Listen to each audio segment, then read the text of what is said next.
Eto guys, panoorin natin. Isang 10-wheeler wing van truck sa Cotabato to guys. Tapos pababa siya, nawalan siya ng preno, na lost brake siya. Tingnan nyo ang ginawa ng driver. Pagiwang-giwang siya guys. Yan, sa gilid na talaga siya dumaan. Wala na talaga siyang preno. Bali nag-engine brake na lang yan siya dyan. Yo, bumaba na yung pahinante niya. Oh. Kahit anong kalso nila, diretso-diretso pa rin yung truck. Kargado, may karga. Believe ako sa driver na to. Grabe yung fighting spirit niya guys. Tignan nyo naman guys.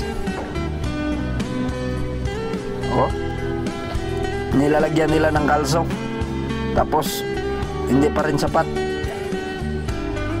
Ito yung mga driver na mga veterano.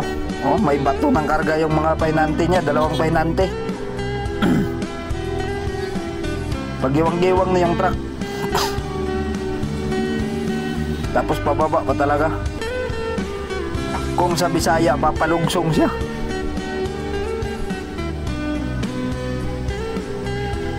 Grabe itong driver na to. Oh, marami nang tumulong guys. Yun na, oh.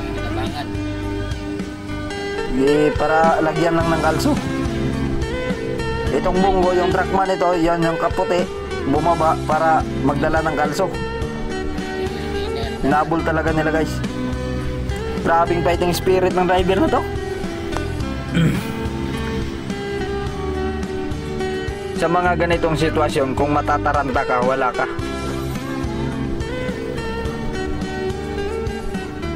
Kahit yung mga basura na sa gilid, binabangga niya na para lang mahinto.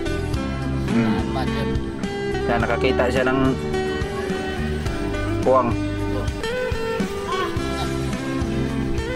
Diniretso niya pa rin. Doon, nakaluger na siya doon.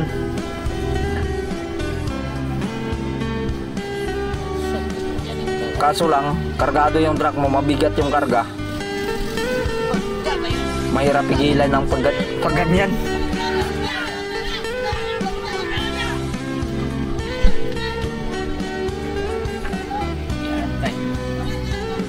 Ay, salamat. At napigilan niya pa. Salamat sa mga tumulong. Kanya dapat, Pilipino tayo eh.